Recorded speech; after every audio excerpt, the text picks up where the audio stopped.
Hello.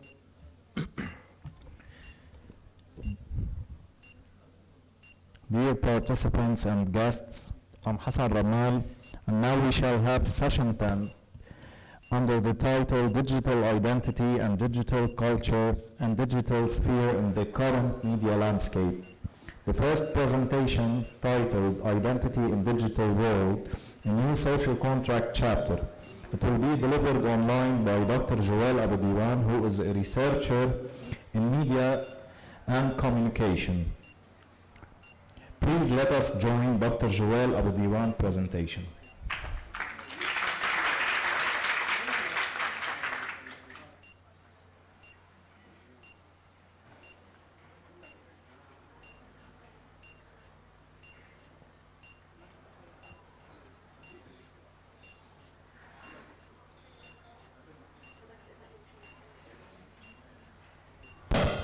Dr. Joel, we can't hear you. Please check your mic.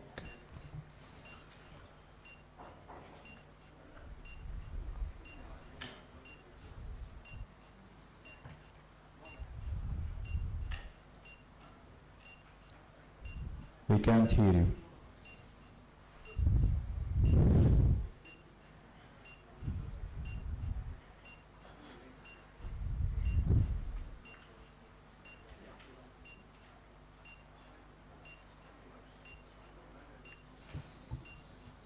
Please, can you check your mic?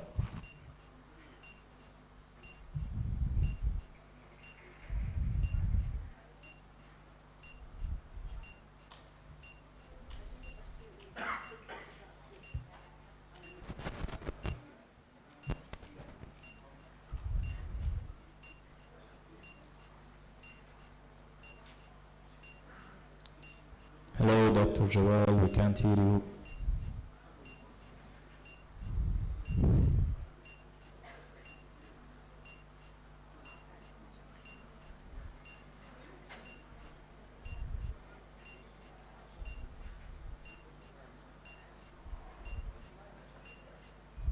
Is it working now? Yes, thank you. It's fine? You can proceed, yes. Okay, thank you. As the number of people, devices, and associated personal data contacting online continue to rise, the core focus on fundamental aspects of this new digital landscape identifies our identity, the ability to verify our true identity is very important nowadays. Globally, both from public and private sectors are progressing into development of systems that establish and validate digital identities for individual devices and other entities. The expansion extends the sectors such as healthcare, financial services, humanitarian responses, and more. However, identity in digital world is still being explored. We still do not have the policies, the practices, how to utilize the digital identities and how to harm ourselves and to be on the safe side and not breaking our freedoms. That's why we will now I did a research about how to do not break our freedom and how to harm ourselves. Just 1 second. The screen is not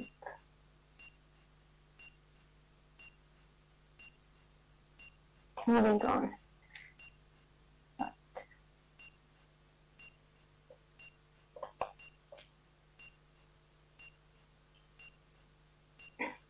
The goal of our study is to study the reasons why we establish secure digital and why it is very important in our interconnected world today.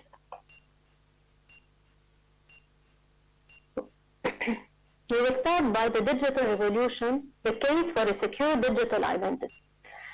The digital revolution has transformed the way we live, we work, and we communicate, from online banking to shopping, to social media, remote work, and we use nearby the digital on every day.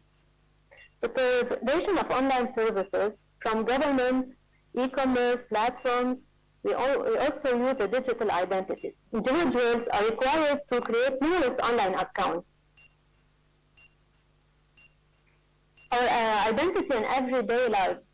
We use our identity in healthcare by access to insurance, treatment, health devices, for care providers, for financial services too. We open our bank accounts, we carry out our financial transactions, even for food and sustainability.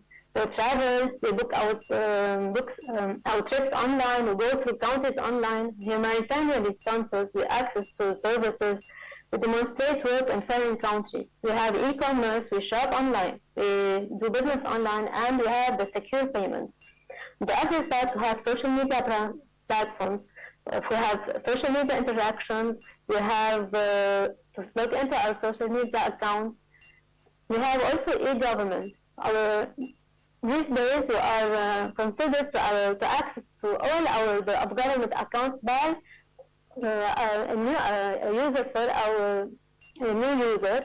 We have to log in with our personal account and a personal password. We have the telecommunication devices that requires also our new identity. We have smart cities with our census transmitting data, and we have, as I said, the healthcare. Therefore, we need to have a good identity to be on the safe side and to not break our freedom. The 5 good elements are the useful, the inclusive, the secure, the office choice, the fit for purpose. What do we mean by the useful?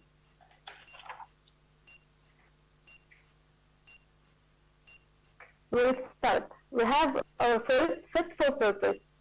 A good digital identity must provide individuals with established trust in their claimed identity, exercise their rights, participate in digital interactions, particularly in environmental or digital transactions occur between strangers and involved bots. An inclusive digital identity should be accessible to anyone who needs it, without the risk of discrimination. A useful digital identity should grant access to a wide range of valuable services and interactions between easy to establish and to use. Offers of choice. Individuals should have the choice to determine how systems use their data, empowering them to select the data to share for specific interactions. We have to have the choice to choose what data we need to share and the data that we do not need to share. That's the point that we insist of not breaking our freedom even when we have to go for digital identity. The 5th element is secure. Secure is a fundamental aspect for a good digital identity. Authorized data sharing, violation of human rights, especially that today will be the day of the human rights. So having our human rights while we are in connected or in digital world is very essential nowadays. So even if we are going for a digital world, we need to have our secure authorization and our rights in secure world. What is good? What we mean good in digital identity? We have 8 elements for a good identity. The first element is defining success. What is defining success? The success is the importance of all meeting the 5 elements that already talked about. Fit for purpose, inclusive, useful, offering choice, and secure. Challenges. What do we mean by challenges? The challenges landscape presents a unique challenge, like increasing the number of digital interaction between individuals and the relationship. Inclusivity, it highlights the emphasis of good digital identity should be accessible to all. When you have a good digital identity, it could be accessible to all the individuals. Utility, A good digital identity should be highly useful. User control. The individual should have the freedom to choose how their data could be shared. Use control. What we mean by use control is we have the freedom to choose how our data should be within the digital system. Security. The individual or the organization or the device or the individual digital infrastructure should have the authorization to share this data and to have the human rights violation and not to accept to be shared for people or for the organization that we do not need to share. The seventh element is the trade-off. What we mean by trade-off? Enhancing security may challenge convenience for designers. Therefore, we need to design our platforms in a way that we can keep the freedom and do not break and let the freedom, the security for the individuals that are subscribing or that are using this platform. The eighth, we have three archetypes. What we mean by three archetypes? The three archetypes are identity systems, centralized, federated, and centralized, and trust for users and experiences. We already talked about the fifth element for designing.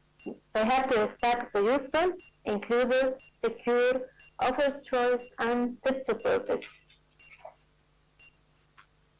To go for the looking ahead, we have trends that public and private sectors will face, opportunities and challenges.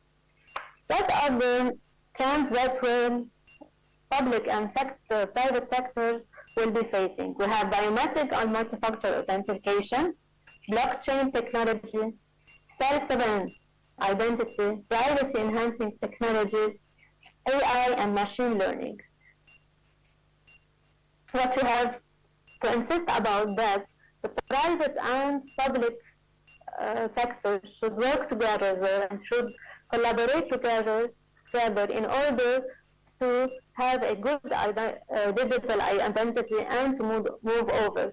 Because in 2023 and 2023 and 2030 and more on, we will be facing more issues with the digital identity if we do not work on a good digital identity. The opportunities that the public and the private sector will face: financial inclusion, healthcare transformation, sustainable agriculture, efficient government services, cross-border transaction. And of course, they will be challenging, a lot of challenges. So we start by privacy concerns, interoperability, cybersecurity threats, digital divide, regulatory framework.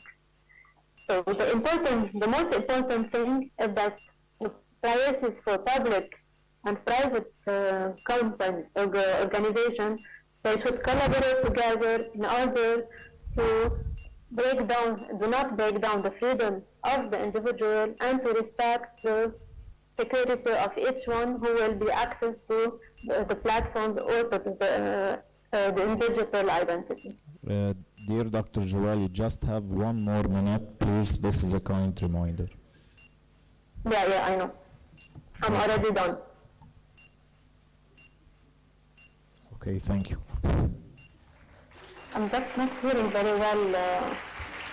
The voice is very loud. I will try to do my best to hear if there's any questions. Thank you. Any questions?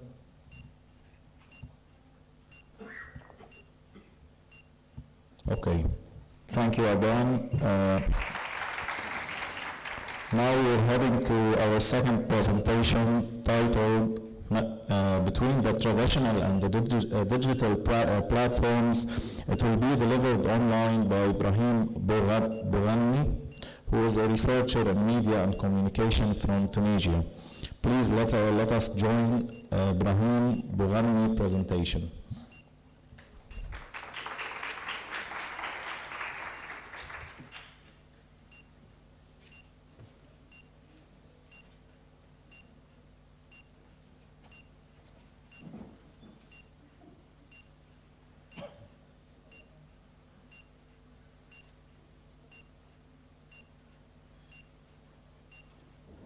everyone. I don't know if you can hear me. Okay, it's okay now, I think. I'm really pleased to join you in this important conference, and I would like, first of all, to thank Dr. Hatem and his colleagues and all the participants in this conference. So, I will share the screen.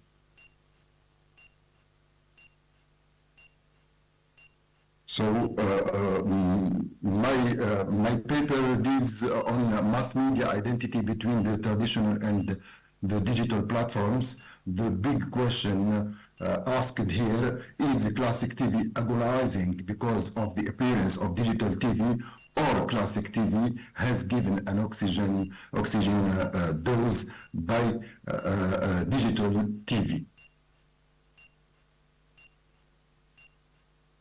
First of all, we will start with the general context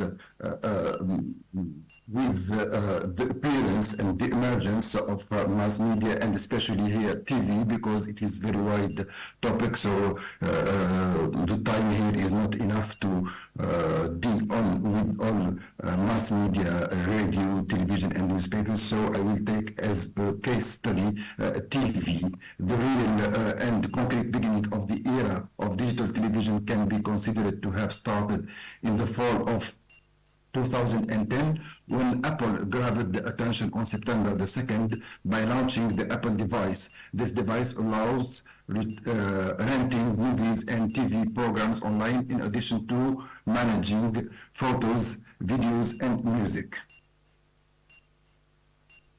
About a month later, Google announced the launch of Google TV in the United States on October the 6th. Google TV is based on the Android operating system and the Google Chrome browser, allowing users to browse the web while watching TV or downloading free and paid movies. So some professionals, experts, and researchers were preoccupied with these sudden shifts in the audiovisual scene, wondering, does this reflect a revolution in the media scene similar to what happened in the first half of the 20th century with the emergence of radio and data television?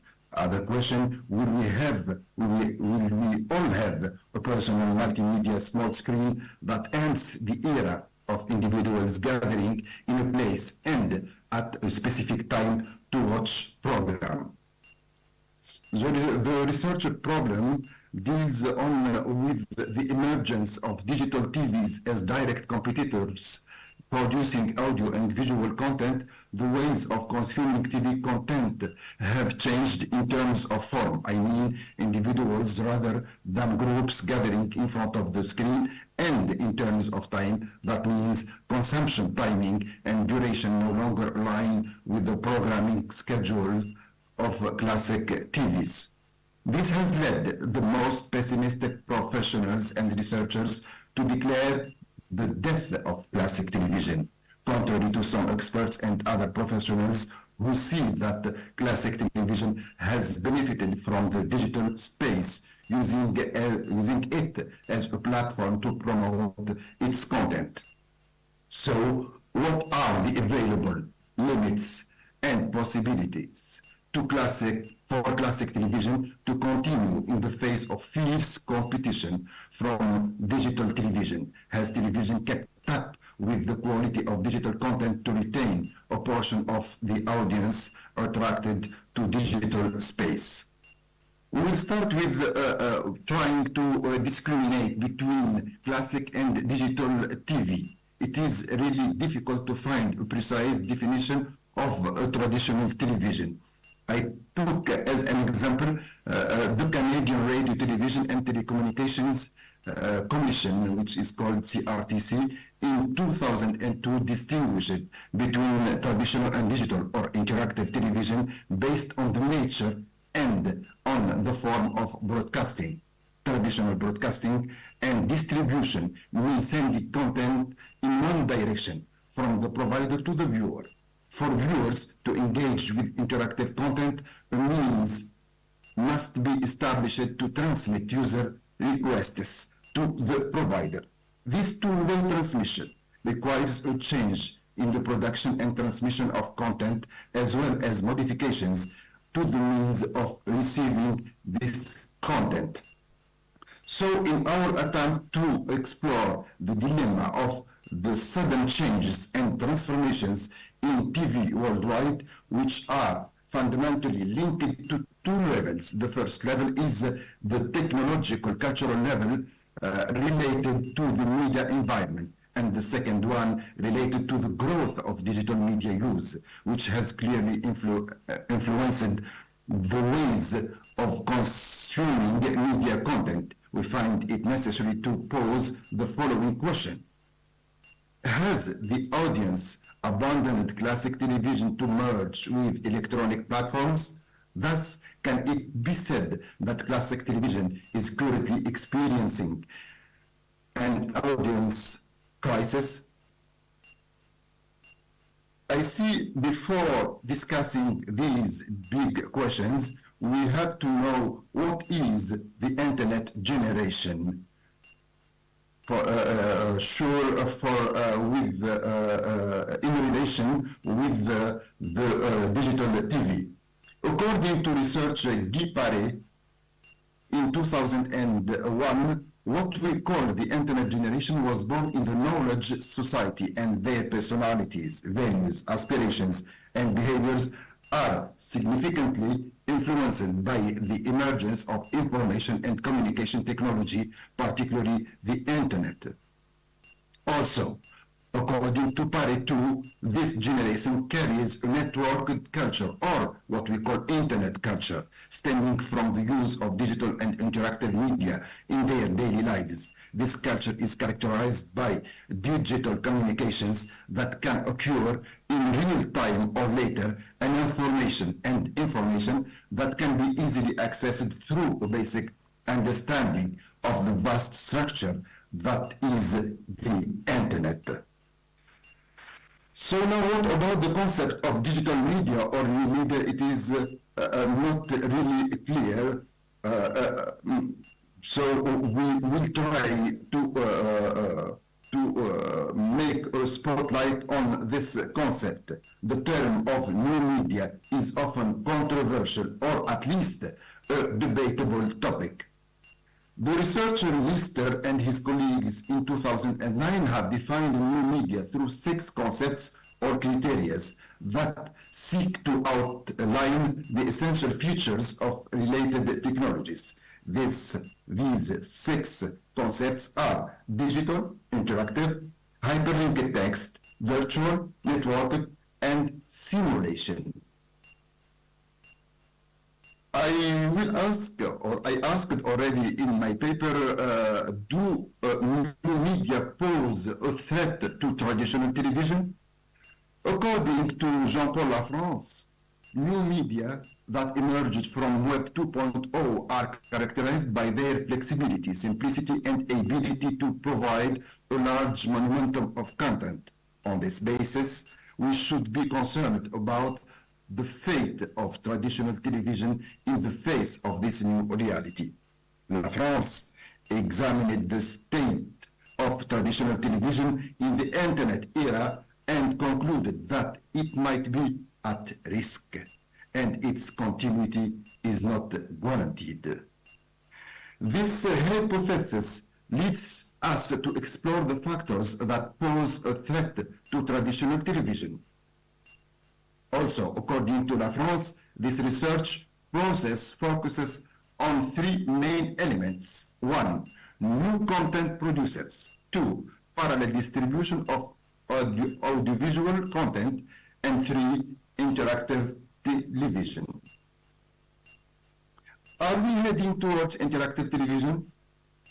The answer was guaranteed by Jean-Paul Lafrance in 2009 that observes that several years, especially since the widespread use of the internet, there seemed to be a trend towards replacing the one-way model of traditional television with interactive television, or bi-directional or even multi-directional, aspiring to transform viewers into program controllers rather than passive recipients of program contents. Regarding to the concept of interaction, La France points out that there is no consensus among people on defining interactive television itself. For some, interactive television can open the door to diversifying and enriching program offerings, while others see interactive television as enabling dialogue between viewers and providers. Ultimately, many see it as an opportunity to establish horizontal communication among citizens. La France defines 5 possible levels of interaction. At level 0, users appear more relaxed as events unfold linearly, similar to traditional television. At level 1, the user has relative control over programming through functions such as pause, rewind, fast forward, and personal digital recording. At level 2, television is connected to a personal computer as in video games, and the user must respond to pre-programmed commands. At level 3, we explore such dialogues management between the user and the system, allowing for TV shopping and even on-demand information. Finally, at level 4, the user interacts directly with the event, directing actions based on interactions with other users. At this stage, the internet becomes necessary to establish such interaction. Noam Grobel and Gerberg note that the internet and television are increasingly similar in terms of their interfaces and uses, to the extent that the internet seems to overlap with television's characteristics. However, television offers professionally valued content and limited viewing options, featuring from one to many, a feature not clearly available on the internet, which provides relatively amateur productions and unlimited choices for users online, enabling content to be transferred from one to one or even from many to many according to the user's choice and preference. Noam and his colleagues believe that advanced technologies are supposed to Dr. Ibrahim, you still have one more minute, okay? You still have one more minute. Okay. To help bridge the gap between television and the internet in the coming years. They see internet TV or digital TV as the ultimate medium for digital integration, combining television, communication, internet, and games and more. So we come now to the conclusion. Firstly, the future of traditional television and the extent to which internet television will occupy space cannot be definitively determined without specifying a precise concept for internet television. This process requires a sociological study of digital uses that has undergone multiple intellectual currents, as indicated by Proton and Borlix, based on 3 theoretical models: the technological determinism, the sociological determinism, and the new model that emerged after critical scrutiny of these 2 models, called the social construction of use model. This model relates to distribution, innovation, and ownership, assigning equal roles to technology and society in determining the future of traditional television. Based on the study of these models, as mentioned by Proton, we can determine the future of traditional television in the face of digital television, with the necessity of studying the future evolution of modern technology. Secondly, classical television does not seem to be dormant to its environment. Instead, it leverages massive technological shifts to replicate its traditional content on digital platforms and sites in an attempt to expand its target audience. However, the question arises, does this targeted audience Thank you, sorry. attracted to classic content? I will finish now with this two questions which are very important. The two questions: can we say that these classic contents expose Dr. Ibrahim, sorry for contents interrupting you. representing on transitional stage between pure classical and pure digital content? Thank you very much. Thank you very much. Thank you for addressing us to this controversial topic. Now we'll move on to our third presentation titled Building Trust in Digital Identities on Social Media Platforms. It will be delivered by Dr. Fadi Hussein, who is a member of Arab Association for Research and Communication Sciences. Please let us join Dr. Fadi Hussein's presentation.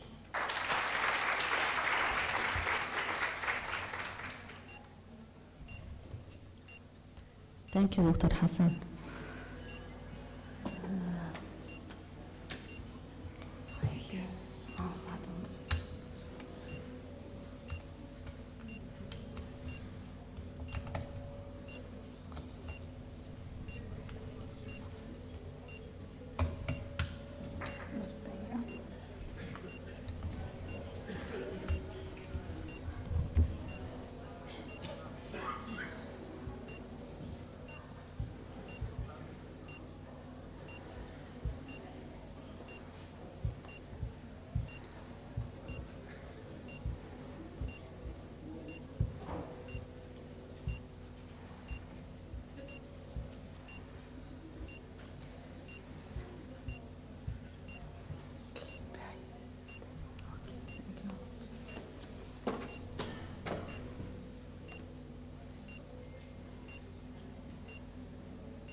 Okay, first I would like to thank Al Ma'arif University, Dr. Ali, Dr. Hatem, and all the organizational team. My paper is titled Building Trust in Digital Identities on Social Media Platforms. With the main questions, how to build trust in digital identities on social media platforms. We have to know why trust in digital identities is important, and does building trust on social media is the best way to manage and protect digital identities. First, what digital identity? Digital identity, sorry هذه في شيء لما هنا.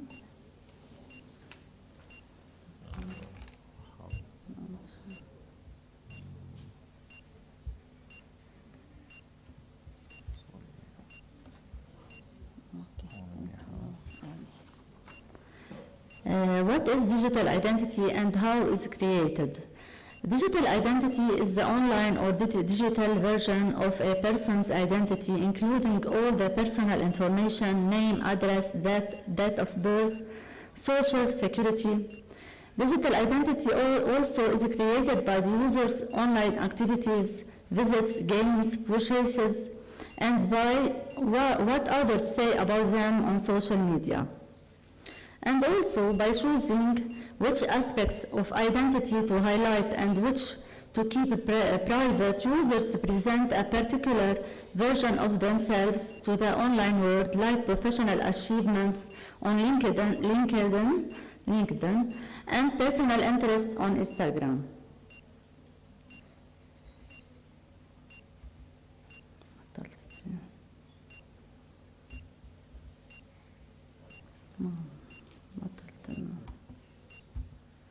Okay, thank you.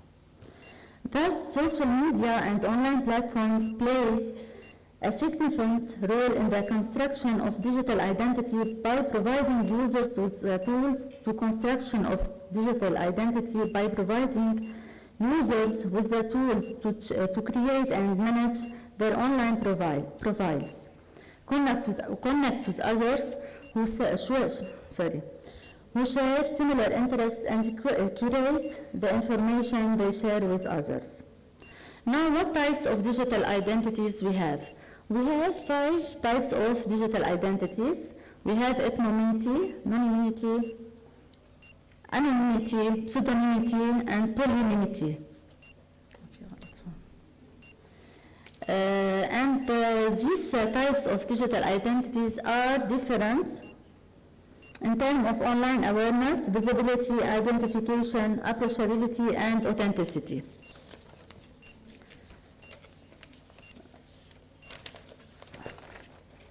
Now, we have to say that a shared cohesive identity used by eponymous or anonymous people facilitate the development of mutual trust among the participants within a group. Pseudonym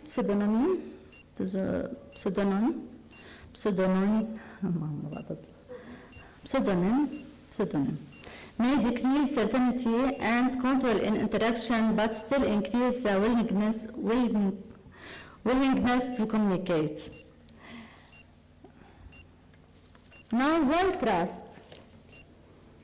Digital identities should be managed online to ensure the best presence and to ensure better communication based on reliability and trust. Trust is something that must be learned and have variables, characteristics, practices, and commitments to ensure a competent communication management. According to trust theory, trust is based on three main factors: ability, benevolence, and integrity. The author of trust theory, Jack Jett, argued that trust was the most fundamental variable in human dynamics, that higher trust leads to openness, that leads to realization and effectiveness. But on what trust is based? On social media platform.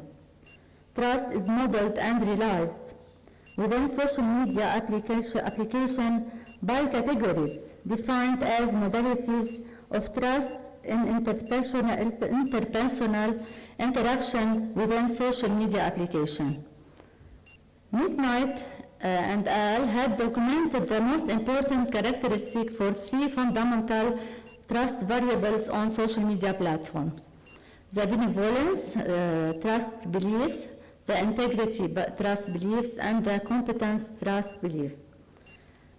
The benevolence trust belief by acting in the user's best interest, doing the best to help the user, showing interest in user's well-being. And the integrity trust beliefs by being truthful in dealing with the user, being honest with the user, keeping commitments, and being sincere and genuine toward the user. And the competence trust beliefs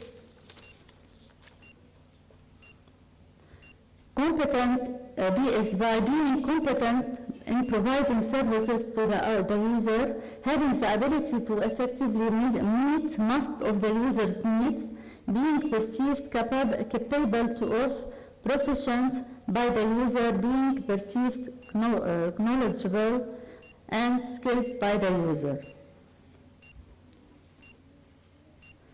That lead to different ways for building trust on social media. That social media is the best place to build trust, where opinions posted by friends and strangers alike have more influence on purchase decisions, for example. To build and maintain trust and credibility on social media platforms, users can and should choose from these acts, like share high quality content, be authentic and transparent, engage and interact, monitor and measure, follow the rules and ethics, encourage user-generated content, ask customers to review your company, use trustworthy links in your posts, provide an insider's view, make sure your branding is consistent, stream events live, share your social media social values.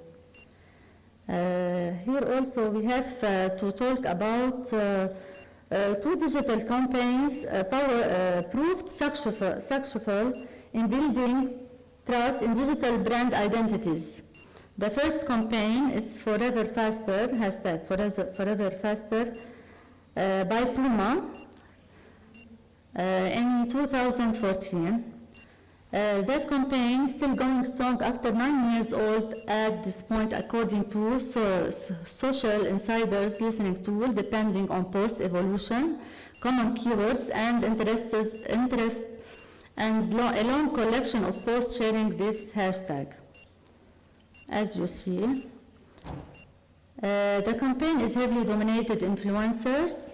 Puma relies massively on Instagram and TikTok, where the most engagement comes.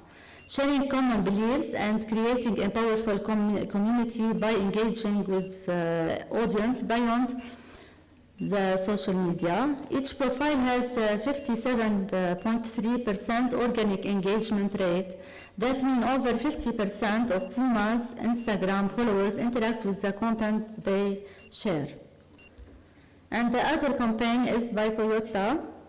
It's named Feeling the Street. The 6 weeks campaign achieved over 1.2 million engagement, likes, comments, shares against a target of 800,000. Approximately 440% increase in total engagement for the previous year's campaign. Over a period of 6 weeks, Toyota crowdsourced the best user-created content from Instagram and integrated it into engaging Facebook ads. It focused on authentic user-generated content to attract positive engagement from new audience, focus on talented street artists, discover and curate the best street performer content from Instagram. And for conclusions, we have to say that digital identity is not only a digital version of person's identity, it's what users do on the networks and created by online activities he do, and by social media platforms by providing users with a tool to create and manage online profile. The types of digital identities are different in terms of online awareness, visibility, identification, and authenticity.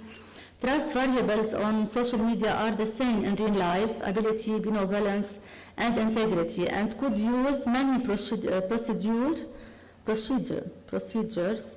and is the best place to build trust. Increasing trust is the most potent intervention leading to realization and effectiveness. Engaging with audience beyond social media by sharing common beliefs and creating a powerful community is the secret of success. Besides, authenticity and authentic user-generated content lead to positive engagement that require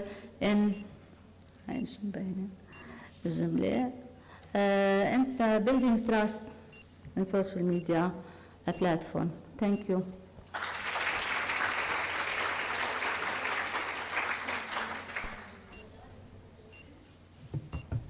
Okay, thank you again.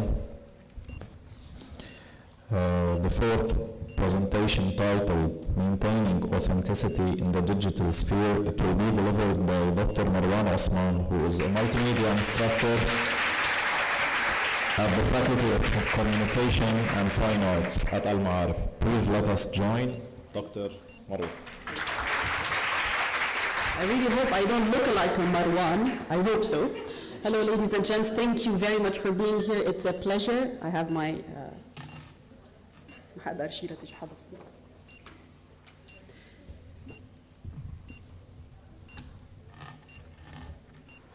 That's a PowerPoint presentation, okay? Yes.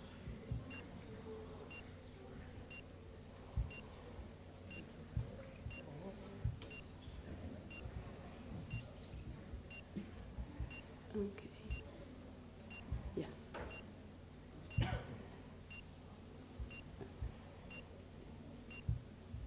ما بدي I just need the PowerPoint.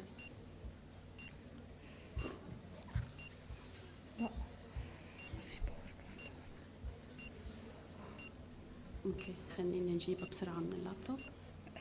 اوكي تعطيني بس اللابتوب من تحت. اوكي لبين ما جهزت رجعت that's what I was afraid of. I tried to put it earlier on, but it's fine until it comes along. I want to talk about everyone, as I already talked about authenticity, about building trust, about basically knowledge and credibility in the world of digital media. But let me talk to you about a case study that I'm going to be talking about throughout my presentation. خليني بس نقول ثانية PowerPoint so you can see, because I worked hard on it, I wanted you to see it.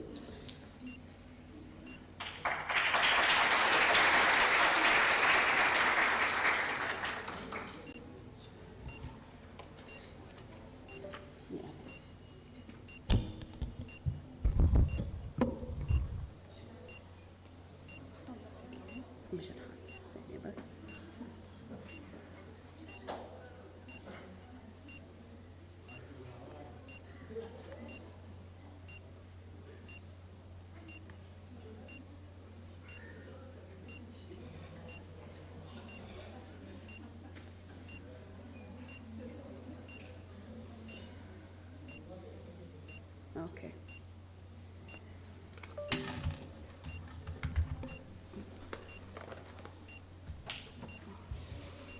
Yes, thank you. Okay.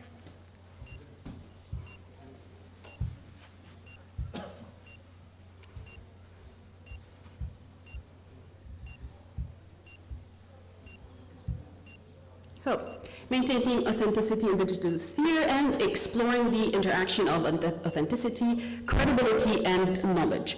Basically, when I wrote the proposal for this research paper, I was supposed to talk about a platform in Lebanon, but that was before the October 7 glorious Al-Aqsa flood operation.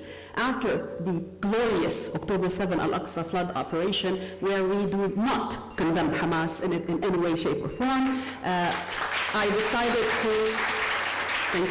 decided to shift my case study into Al-Quds News Network. Some of you might have heard about Al-Quds News Network, some of you have not.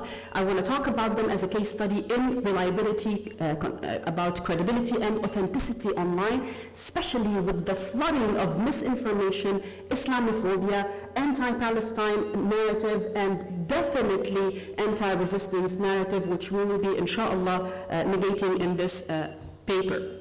Outline, basically, I'm not going to talk a lot about what other academics have spoken about, so not to take the time from the case study, but it was a very well put literature review, because there are a lot of people who spoke about authenticity, credibility, and knowledge. But I'm going to be focusing more about the strategies that I was able to build alongside with the past experiences of the academics who wrote about it, and talk about these 8 strategies, give you live examples of what we were going through throughout this war, ongoing, by the way, from the misinformation, from the amount of fake news and unreal stories that were fed to us by the mainstream media, and how we should pinpoint them, locate them, and then just throw them in the nearest trash. And we will be talking about the case study, obviously, as I told you, this case study, I give you a heads up, it is painful, but we just grab that pain and move forward. Authenticity in the digital era. Basically, when we talk about authenticity, we always say we have to navigate away from false information. We have to navigate a bit away from deep fake videos. I'm sure you've heard a lot about deep fake videos, how they can bring anyone, put it in any situation, and there you go, you have a new video of someone having, for example, a scandalous video cheating on his wife, for example, صفحات صفراء, or otherwise. But in the world of wars, we saw that, especially with videos being shared with people who are a bit older than us, respected people in our community, teta, jiddo, baba, awad, when they send you a video, especially when it started with Gaza, شوف كيف نزل الصاروخ الهليكوبتر. Baba, هيدا PS4. This is PlayStation 4. But we don't make fun of them. We try to educate them, and this is what I'm going to be doing in the 8 strategies that were built, not by me, obviously. I built them, but I got them from different works and added a bit of my touch to it, because some of them I really didn't like. Preserving authenticity, multi-faceted approach, basically because information integrity encourages and the public to be informed, encourages them to take part in the community and to take part in building the news, especially in their communities. Basically, as a pillar of trust, in order for us to be surfing the internet, we need credibility. To have credibility, we need to trust this source of information. يعني هلا I'll tell you, for example, one of your villages, لا سمح الله, gets bombed by the Israeli entity. You might hear it on a certain platform. You need to double check. You need a source that you trust to double check. بدي أعرف إسرائيل فحمت لي بيتي اللي له سنة ولا بعد. I need to know if it's still up there or not. I need to talk to people in that community, people that I trust. Therefore, I get credible information from concerning what kind of information or news that I'm looking for. So credibility in information dissemination, how the information is being disseminated alongside the community, كيف عم تتوزع هذه المعلومة. Trust in online transactions كمان. Credibility is built on the transaction that I do online. Most of you هلا عجبني هذا الجزء تعال نطلبه online. When you're doing it for the first time, you are afraid. Hence why if you jump to number 3, which is reviews and recommendations, you go to the reviews and recommendations to double check if people like you ordered this product and got it or not, if they got it in one piece أو مكسرة, if they actually got it after 3 days or after 3 months. So they are interrelated. Having a trust in a transaction is related to feedback if this is the first time you're using it, but if not, if you've already used it, it's fine by you, you trust it. But when something bad happens, you go and second guess yourself. ما قلنا أنا كاتب غلط، ما قلنا I typed غلط، you just start double checking yourself because you already trusted that source. Same thing with news. Social media and personal credibility. فيني احكي لبكره على الموضوع.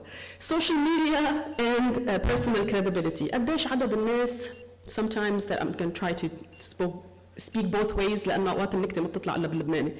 فقديش عدد المرات اللي بتكونوا أنتوا online and you see someone, for example, talking about like boycotting certain brands like Coca-Cola for example أو حياة براندز تانيين، especially لما يكون في حرب علينا وهذا البراندز عم تاخذ مصرياتنا وتدفعهم للصهاينة من ميلة تانية. حدا بيطلع بيقول لك ما تستعملهم، شوي بعد الظهر بتلاقيه بالمول مع اولاده عم يشرب بيبسي. او شوي عمل شير لصورة in a restaurant and he has like Perrier on his table. That's like no thank you. Okay? لا هيدا بيكسر الكريديبيليتي والتراست معك. So when we want to build our persona on social media, it has to be a trustworthy one. And trust me, even if after 10 years, people will look you up and see if you are credible or not. Okay? And combating disinformation and maintaining credibility, it's not easy, but you can get there. Combating disinformation is very important, especially during times of war, لأنه بدنا ناخد بعين الاعتبار basically what the community is feeling. يعني we don't want to do some sort of a panic total in our community, and at the same way we need them to be informed. So telling the right side of the story, the narrative, without manipulating the public is very, very important. Moving on to the crucial role of knowledge. كمان حكون شوي سريعة لأنه بدي أفوت بالstrategies والcase study. The crucial role of knowledge لحتى يبني لنا هيدي الاوثنتسيتي تاعتنا اونلاين كنا اذا كنا نحن individual او a company, it should safeguard us against misinformation. كيف يعني safeguard us against information? Basically, when I give people knowledge, I enable them to analyze information critically. Okay? كيف يعني؟ يعني كلنا شفنا we all watched kibbutz. Kibbutz is the name of the illegal colonial settler built on Palestinian land, which was the site of the glorious October 7 Al-Aqsa flood operation. We all saw the aftermath of the kibbutz. We saw it completely decimated. Buildings burnt, houses bombasted, blasted. But then again, no one thought to, or a few of us actually, thought to think about the men, the glorious fighters of Hamas, whom we do not condemn in any shape, way, or form, how they were actually initiating the retaliatory attack. جماعة كان السلاح اللي بإيدهم واضح، ما كان عندهم دبابات، ما كان عندهم helicopter, and yet we saw buildings collapsed. Yeah, طب who bombed them? That's like a basic 1+1 question that we need to ask. But this kind of question comes from critical thinking. When I build critical thinking in my community, in my students, I am giving them the power of this kind of analysis in order to ask the right questions and then approach information, or maybe approach away from misinformation and approach the right kind of information in order for them to be informed. Expertise and trustworthiness. Definitely, when I want to ask about something that I don't know, I go to an expert and I ask that expert, and I build trust with that expert based on past experiences that that expert has actually shown. Educating users for informed participation. نحكي كتير عن هذا الموضوع. إنه بدنا نعمل بروجرامات لنعلم طب شو هي البروجرامات؟ What are these programs؟ كيف بدك تعلم الناس؟ كيف بدك تعلم students؟ كيف بدك تعلم كبار السن اللي كنا عم نحكي عنهم قبل شوي على السوشيال ميديا on your WhatsApp sending you videos from PlayStation 4 telling you that this is a missile by the resistance that actually downed a helicopter. How do you educate them? It's simple. كلياتكم عندكم بضياعكم بمدنكم there are centers either for seniors or for young people. If you're a mother, you know بالصيفية دخيل ايش رايكم دلوني على كامب بدي احط اولادي بالكامب. If you are older, I need someone in my يعني إذا I'm a senior citizen بدي اروح اشوف ناس بركي بيلعبوا معهم طاولة بركي نحكي بقصص لها علاقة بمجتمعاتنا بالسياسة بالاقتصاد etc. We get together in our communities in local rooms in local courtships and with the help of the municipalities. أوقات البلديات كتير بتعمل initiatives إلى علاقة بهذا الموضوع. So I directly get in contact with these authorities, these local authorities, or these educational institutions, and I try to build with them these very simple programs to educate people, to give them the power of critical thinking and the power of knowing what is right and what is wrong in the digital sphere. It's not easy, but we can do it. It is applicable. We can do it through curriculums in schools. فينا نروح نحكي مع المدارس, especially المدارس بالكوميونتي تاعتنا, إنه we need to educate the children. مش بس بدي عنه يفتح الكمبيوتر يفتح الوورد دوكيمنت يشتغل No, I need to teach him how he has to deal with AI, for example. Especially when AI is giving me information that is based on colonial power, on imperial power, on never asking questions that touch the elite of this world. I need to teach them how they can bypass this to get to the information that they need. And obviously we have a lot of challenges and a lot of opportunities. I'm not going to get into that لأن بعرف حيخلص الوقت. حنط دغري على strategies بعدين على case study which I'm going to be finishing even if I go over my time. Strategies, cultivating digital literacy. حكيت عنها هلا كيف نحن بنقدر بالمدارس والcommunity centers promote transparent communication. It's very important to build trust. وهذا ببلش بالبيت مع أولادنا الصغار. أنا ما فيني كلمة إذا بدي أعمل building trust especially for online using بدي بلش بالترست بيني وبين هذا الشخص لما عم يستخدم هالتكنولوجي، أوكي؟ ابنك بنتك عمره 14-15 سنة ظاهر مع رفقاته، افتح له الكاميرا لأتأكد. What are you telling them? You're telling them that you don't trust them.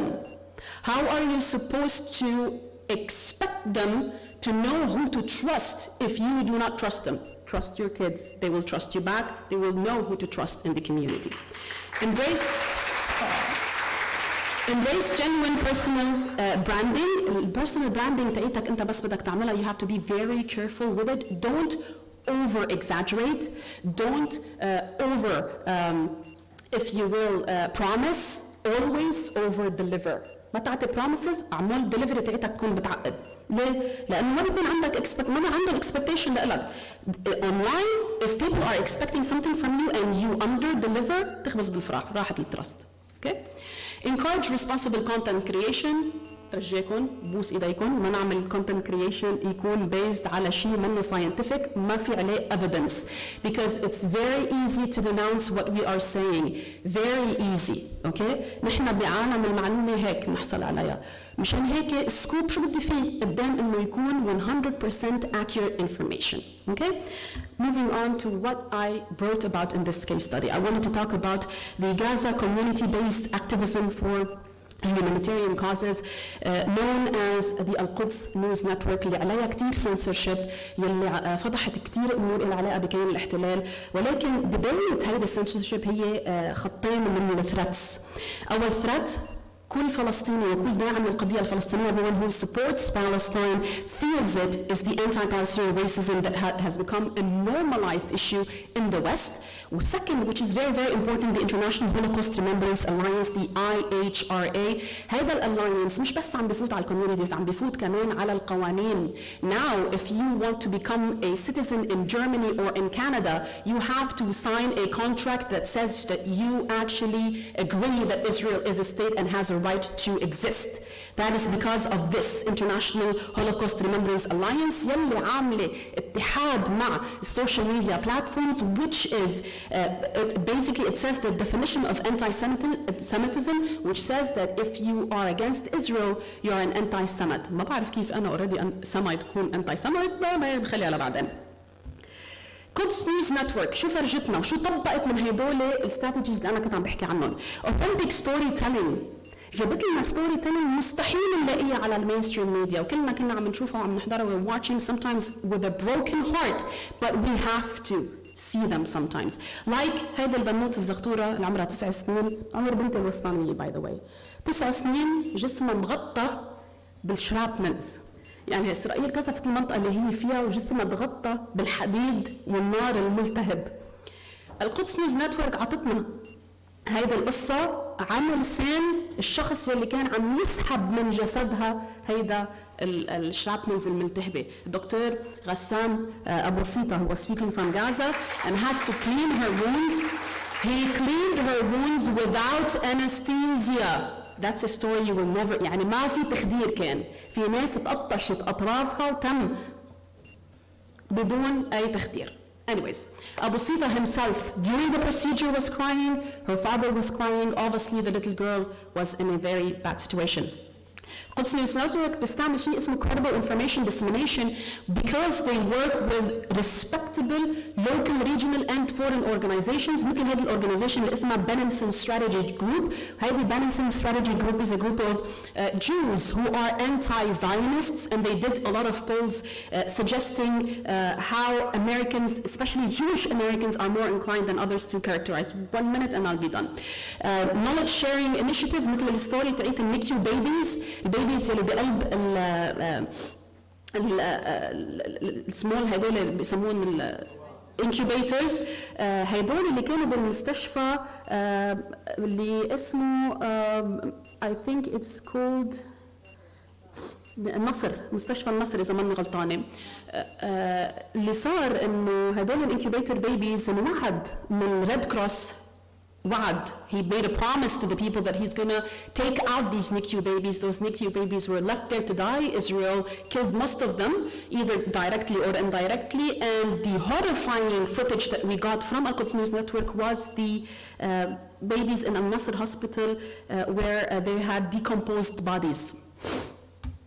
And before last, the news when they share local experts, engaging with local experts مثل Palestinian Prisoner Society PPS اللي بتعطينا معلومات بشكل مكثف عن أعداد الأسرى, the number of people incarcerated by the Zionist entity, and last but not least utilizing user-generated content مثل الفيديو هذا يلي أيمن الجعدي بعته للقدس نيوز نتورك واستخدمته لتفرجينا كيف الناس نايمة under plastic bags because they have no other place to sleep. As a conclusion, Al-Quds Network and the case study from Gaza offered a powerful example of applying knowledge, authenticity, and credibility, and it gained the trust of the people online. Thank you very much for listening, and free Palestine people sentence.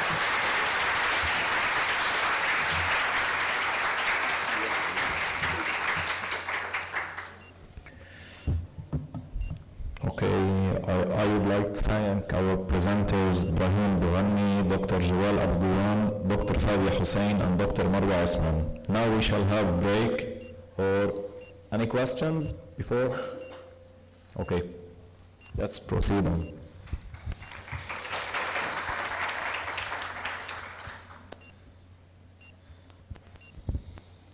يعطيكم العافية.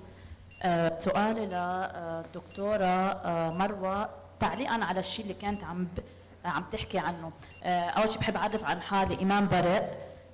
أنا من سنة 2019 أسست مبادرة اسمها تحقق 360 خاصة بالفاكت تشيكينج. الشيء اللي حضرتك عم تأكدي عليه إنه القضايا المحقة، نحن هذا المبدأ اللي بنشتغل عليه، لا تحتاج للتزييف حتى نثبت صحتها. فخلال الأزمة اللي عشناها بموضوع غزة، الإضاءة على أهمية التحقق من المعلومات، وأيضا بعض الورش اللي انعملت سواء لطلاب فينا نقول فئة عمرية 18 لل 25 أو طلاب جامعات، وحتى أيضا لسيدات كبار بالسن، وإن كان طبعا بيختلف الطريقة اللي بدنا نقدم فيها التدريب لكل فئة منهم. كان عم بيفرجي انه في عطش لموضوع واحد يعرف كيف يتحقق من المعلومة. هذا الشيء نحن في عنا نقص فيه بمجتمعنا، لكن المشكلة والتحدي، وبقدر أنا أحكي من تجربتنا، إنه نحن عملنا أكثر تطوعي. نحن أحياناً ممكن نحصل على منح، هلا أنا كشخص كمان تحت إطار الشبكة العربية لمدققي المعلومات، فيمكن عم يجينا أوقات منح تنشتغل إضاءة على هذا الموضوع، لكن نحن بمجتمعنا قديش عم نلاقي اهتمام حتى بالجامعات، قد ايه عم نلاقي اهتمام على تسقيف عامة الطلاب، ابتداء من طلاب الإعلام، ابتداء عفوا يعني من صحفيين، على موضوع التحقق من المعلومة، لأنه أحيانا المعلومة المزيفة عم بتكون طالعة من صحفي أو شخص كتير عنده متابعين. شكرا لك. What you said is very important. كتير مهم. ولما يكون نحن عندنا استراتيجية عم نتبعها وما عم تعطي النتيجة المطلوبة، ببساطة هذا بيعني نحن ما بدنا نغير الناس، بدنا نغير استراتيجية. يعني كيف نحن بدنا نقرب على الطلاب ونجلبهم لحتى نعطيهم هيدي الكورسات، بدنا نفكر بطريقة أول شيء تكون بعيدة عن كورساتهم اللي بالجامعة وعن وقتهم اللي بالجامعة، لأنه هن بيكونوا عم يركضوا ما ملحقين. فأنا بدي نقي الوقت المناسب والطريقة المناسبة، وبدي نقي الحدا المناسب يلي بيجذبهم. لانه اذا بجيب لهم حدا وبيحكيهم ساعه بس بهيدي الساعه هن بيكونوا عم يعملوا هيك، لا هن استفادوا ولا اللي اجى قدر يوصل المعلومه. استراتيجي اللي انا بدي اعطيهم اياها هي اللي بتتغير. يعني بدنا نقعد انا وياكي فور اكزامبل ونفكر بصوت عالي شو هو الابروتش المناسب، زاد الشيء شو هو الابروتش المناسب للاطفال او لكبار السن يلي هن عم بيخربوا لنا الدنيا. يعني الواتساب اول شيء يعني بيوصل واحد بيقول ان شاء الله بينقطع كابل الانترنت اللي جاي من القبرص كثر ما عم تعملوا فينا، بس نحكي جد، لا بدنا نشوف كيف بدنا نقرب ابروتش عليهم هدول الناس لحتى يوعوا ويعرفوا انه كثير سهل نوقع بمغلايطه الديب فيك ونبلش نحن نوزع هذه المعلومه على اساس انه هي حقيقيه وهي مش حقيقيه، بس لازم يعرفوا كيف. ما انا بقول لي طب كيف بعرف؟ فانا بدي تكنيكلي احكي معه وفهمه كيف لازم يعرف، ولازم لا احكي معه وفهمه كمان الوقت والمكان المناسبين. These are very important factors in order for any strategy to work.